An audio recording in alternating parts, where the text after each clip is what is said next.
we're trying to do in the last half hour is to see where this is moving, what we can learn from today, and how we're bringing together various pieces that have been raised during the day. And what struck me to begin with is that a lot of the questions that have been asked in the last panel, but also in the first panel, are questions that we have also struggled with in relation to dealing with non-violent and violent Islamist extremism. How to deal with non-violent parts of the movement. Is there a connection between non-violent and violent? At what point do we see the transition happening? What do we do about it? What do we do about non-violent challenges to the liberal democratic order? How do we deal with that? A lot of these questions are essentially the same. And I wonder if there are any lessons we can learn and perhaps even apply to this emerging challenge. And perhaps Magnus and Mike can start us off with a few ideas that we can then discuss for the next 25 minutes. Magnus, you start off. Well, thank you, and thank you to Peter and to ICRS, ICSR, ICSR, for really, I think, bringing together a baseline study, a platform to really sort of delve into this. I'm from Sweden. Breivik was a black swan event. If you go back to, for example, the Europol report, if you look across Europe, the reporting of right-wing or far-right extremist violence was very low. There were not even 10 events that were reported by member states in relation. And that gives a skewed view as to the real scale and scope of this sort of different issue. The first lesson, I think, is to expect the unexpected. This is morphing continuously. I'm still grappling after today with the overlapping circles that was shown in terms of what is this, what is the individual contributions, and what can you do about it. In many ways, it is the same challenge as you were saying about how do you predict Al-Qaeda related or Al-Qaeda inspired extremism. But there is also a polarity, I think, that is very stark in relation to the two environments thriving off each other. I think the gentleman here was talking about what can we do locally about this, and the potential of actually igniting social unrest and polarization is very real, particularly in the aftermath of a terrorist atrocity, whether it's by Al-Qaeda or by far-right extremist groups. I attended the Breivik trial. I'm not a far-right specialist. I attended two trials during that sort of period. One was in Copenhagen against Jyllandsposten because of the cartoon crisis. They were more like four lions. And Breivik was a perfect monster. If anyone who's seen the movie The Perfect Storm will know that there were weather systems that aligned to create a massive, should we say, black swan type event. And I think it characterized very much the problem with this. How many here have read his manifest? Some of it. Yeah. I'm not advocating you should, but it's a very strange document. It's a very, should we say, unidimensional document in terms of the ideology, cut and paste, a product of the internet. But it's also, you get inside the mindset of an individual who, for many idiosyncratic reasons, could have gone many different directions. But he did act out in the way it is. I asked the same question at a law enforcement conference in Germany, in front of 500 law enforcement officers in Europe. And only 10 people who are working on counterterrorism or working with local communities have read the manifest. For me, it's important for law enforcement to read the manifest in order to understand a handbook of early warning guidance, symbolism, the different rights of what he tried to sort of create. We should not underestimate that, and I think that should be an important part of how do we collect early warning indicators on these different issues. The literature is one part, but there is also a new dimension. The other issue, which I haven't heard today, which I know that is probably in terms of connecting the violence and the ideology, is its propensity for creating other copycat individuals. We shouldn't forget that there were 2 Breiviks caught in Poland and the Czech Republic, who thought Breivik had not done enough in terms of creating that sort of polarization within society. So I think that another issue is, and you can go and Google this, ultranationalists, Russia, and Breivik, and you will see ultranationalists in Russia are openly embracing that as a vehicle through which to create polarity. The internet is quite important. It creates an echo chamber of similar positions and arguments that are conspiratorially fed off each other. How do we deal with that issue? How do we deal with this sort of risk-free forum that is being abused?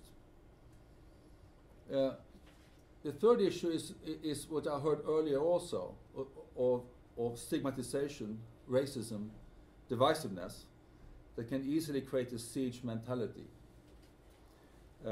Language, the importance of language reinforcing worldviews. So how do we deal with labeling groups? How do we deal with of labeling or discussing the issue of Islamophobia or Muslims or integration is very important. Lastly, on a very practical point of view, is the importance of investing in active shooter protocol for law enforcement. I mean, I think whether you're talking about Al-Qaeda-related extremism, right-wing Breivik types, if we take away the ideology, what kind of events will we see for the future and how can we prepare for them? The Norwegians were obsessed with special forces coming to the rescue, and it went horribly wrong. But how can we push out active shooter protocol, whether we're talking about a Mumbai-style attack by Al-Qaeda-related extremists, or if some crazy person decides to act out on this sort of type of ideology? I think in terms of research, there's a lot to do. Understanding offline and online behavior, as was mentioned earlier. You know, what are the tipping points? It's the same debate we've had about Al-Qaeda-related extremism. You know, these are very rare events, but when they occur, they can have cataclysmic, quite far-reaching social unrest consequences for society. So I think we sort of need to think about that. A lot of research has been done from school shootings in Finland and in other places that also has importance for law enforcement and how do you tackle that issue. The other issue is about how do ideas and deconstructing the ideas of how do they migrate between North America, where this debate has been active for a long time, particularly with the advent of the internet, and also what are the European contributions? What are the contributions from Fjordman and others, and how can one perhaps enter into that dialogue or create a dialogue online in order to sort of shift or to move or to perhaps create a different kind of debate. But it really goes to illustrate, and this is also to do with extremism in general, whether you're talking about Al-Qaeda related or far-right extremism, that it thrives off a conspiratorial narrative, a mindset, and therefore we need to invest much more on the issue of critical thinking, of challenging the underpinnings. And I don't think that is done enough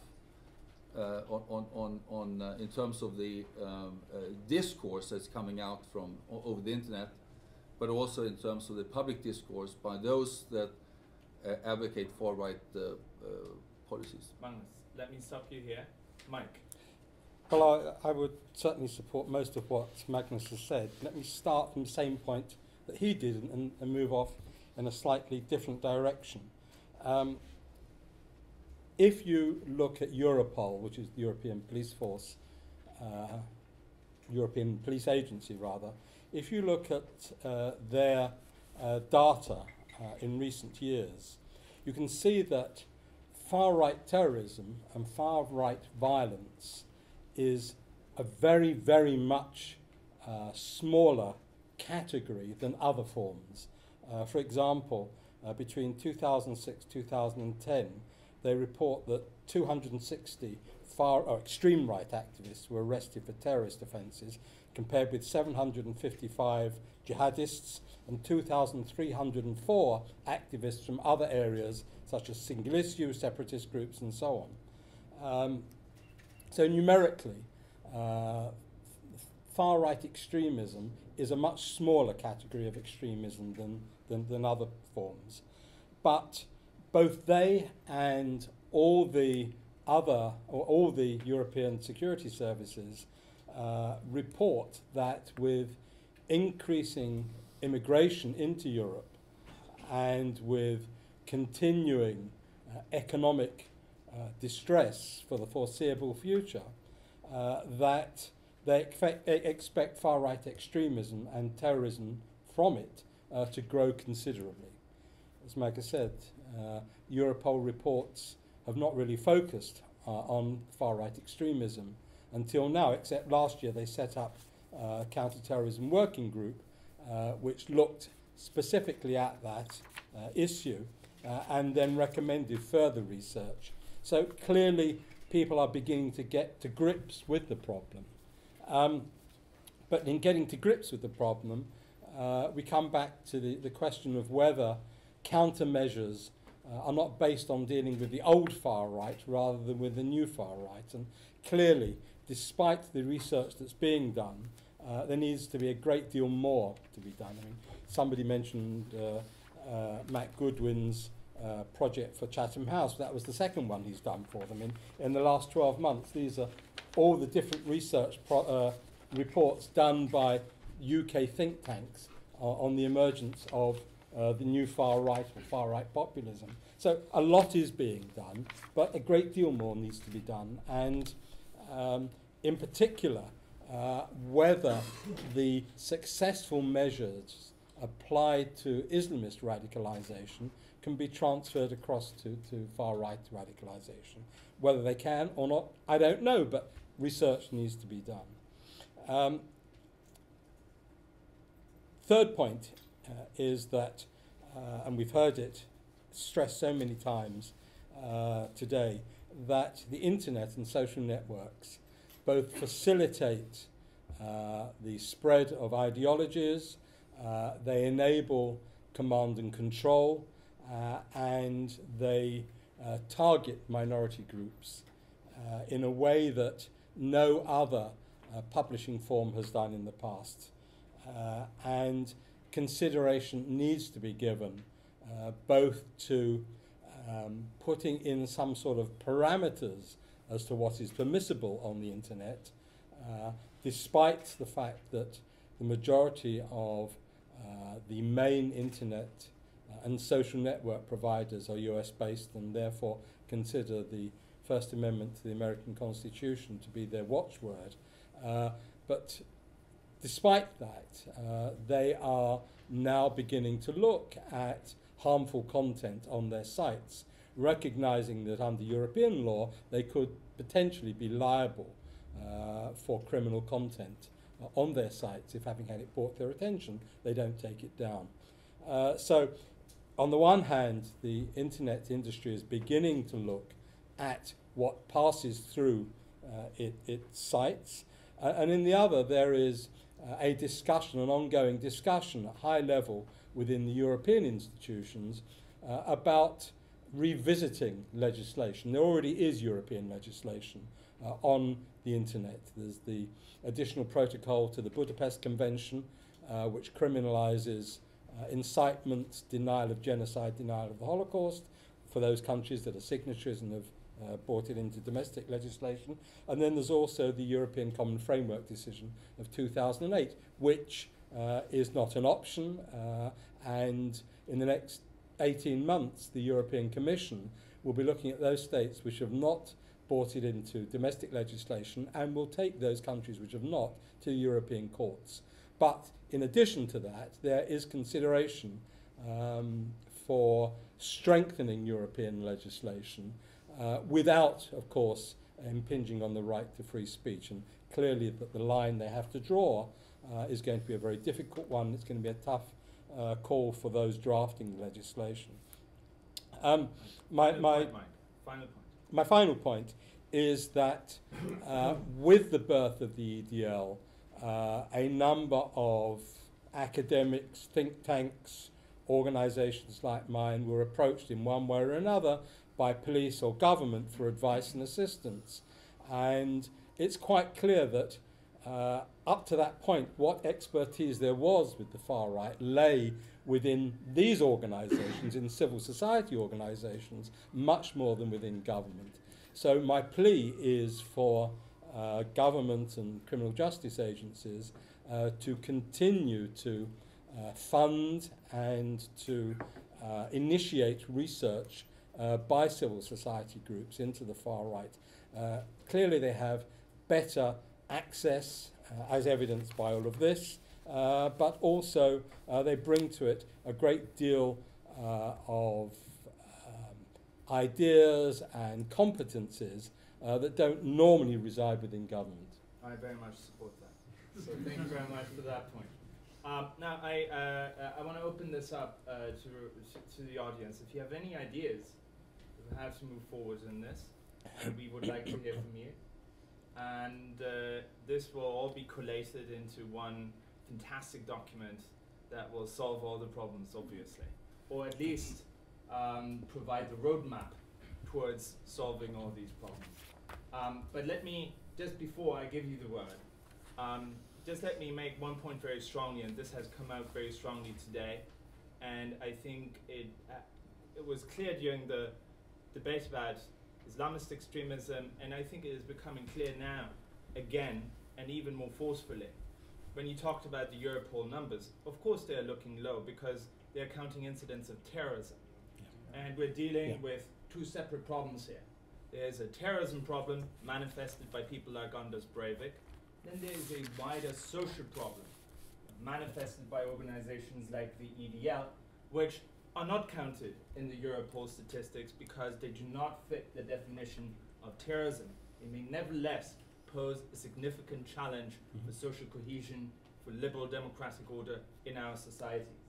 So this goes beyond the terrorism debate, and some of the terrorism numbers may not accurately reflect, therefore, the severity of some of these problems. I think that's a very important thing to come out of the debate, and to some extent we have to separate, but of course there are also linkages between these two problems, and that makes it so complicated to talk about some of these issues. Just wanted to get that in. Yes, sir. Great, thanks. Really, really interesting input there, and I really appreciate what you both said.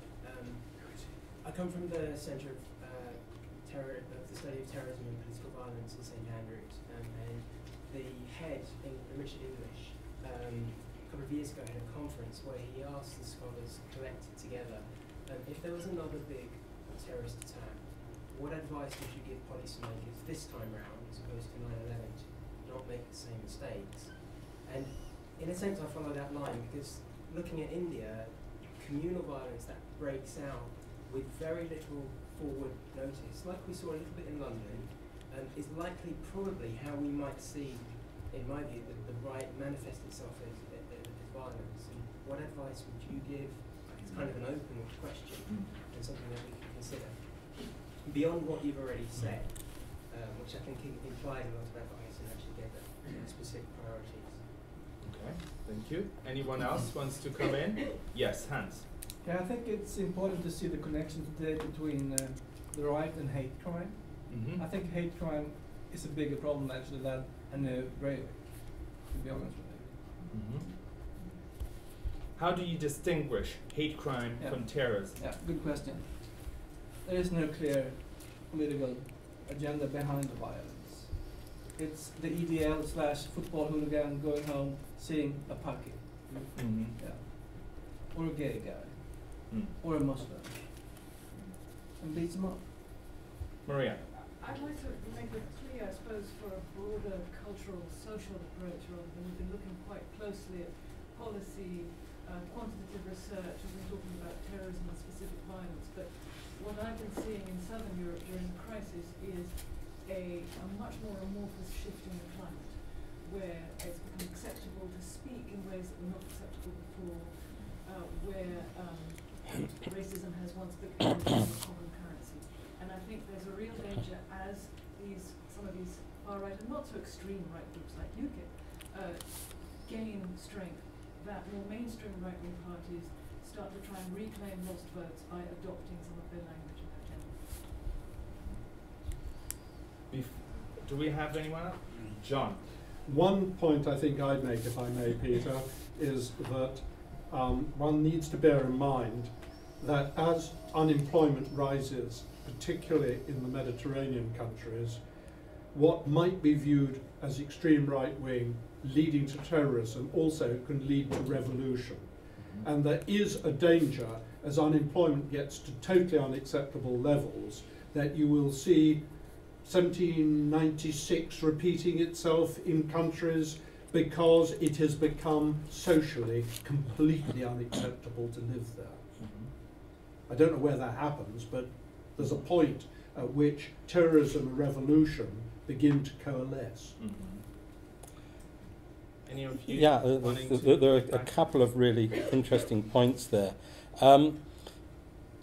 India, I think, has more acts of terror than just about any other country in the world. We all think Mumbai, but what we don't know about is the Maoist terror groups terrorizing the whole of south of India, and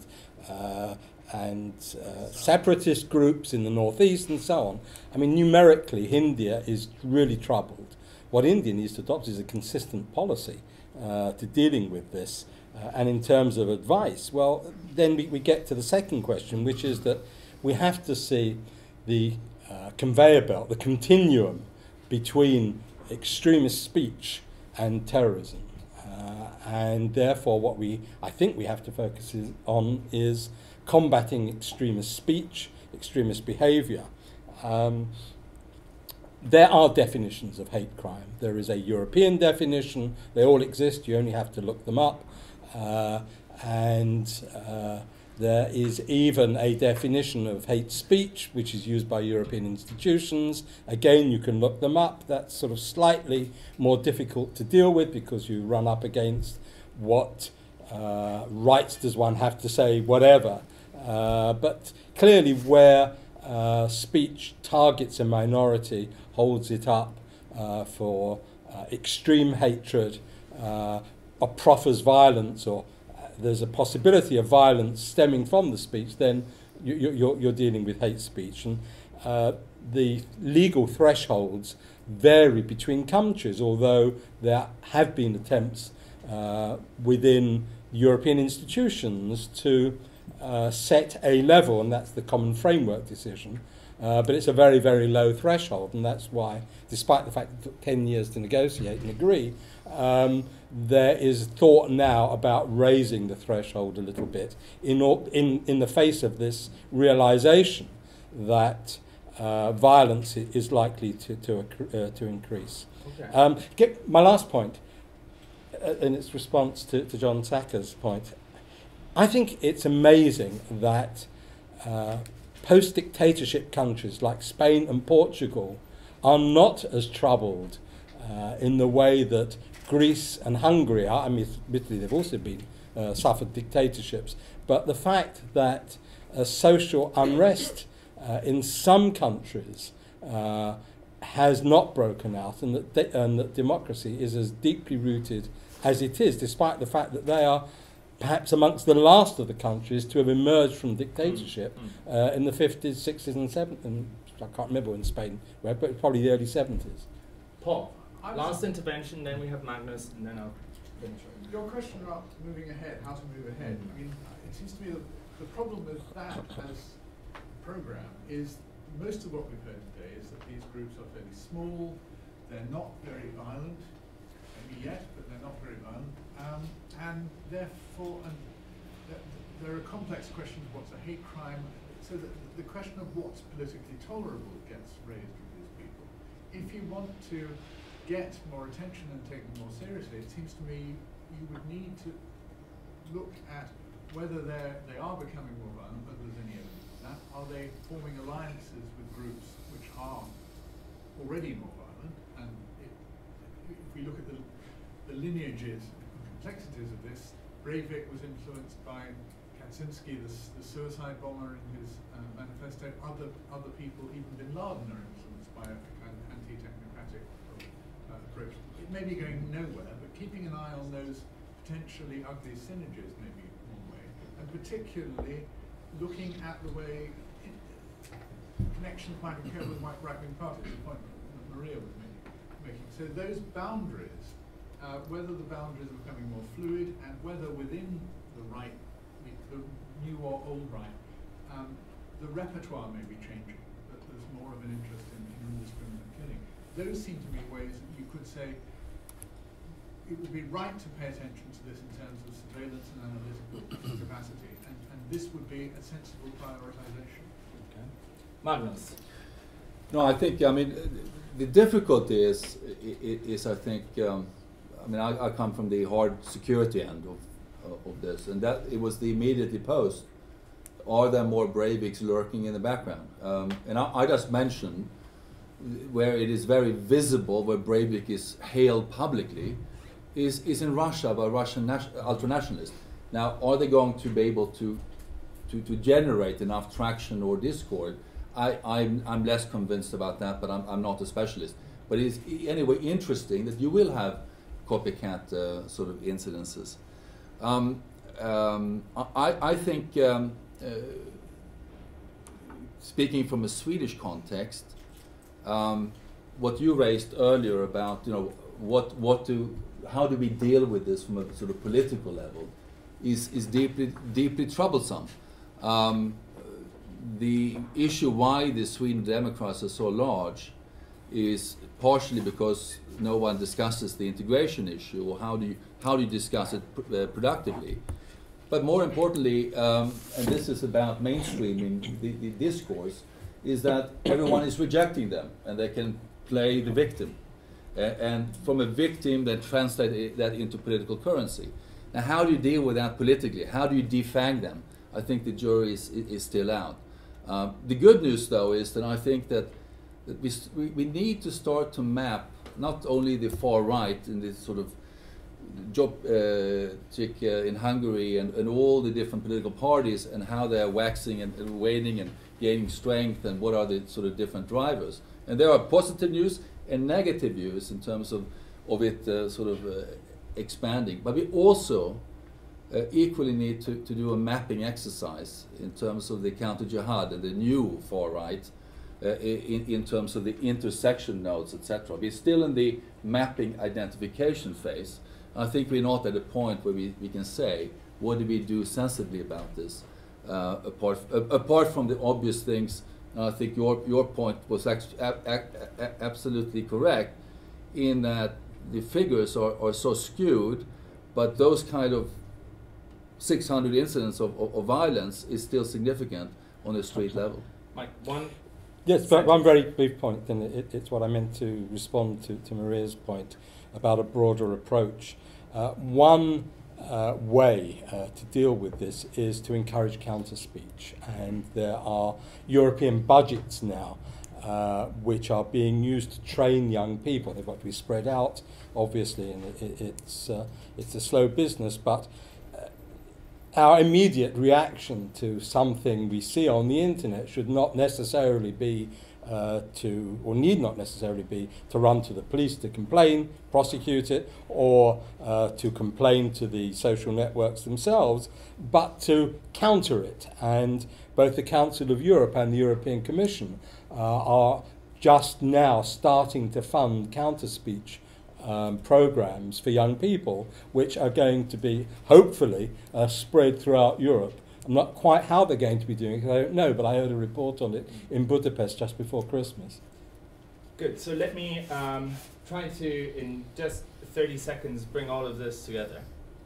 We've gone over an extraordinary amount of topics today, including China, India, Bolshevism, the Pope, rupture, and also we talked a little bit about the far right, in addition to all of that. So you can see that to some of us, this may be quite confusing at this point in time.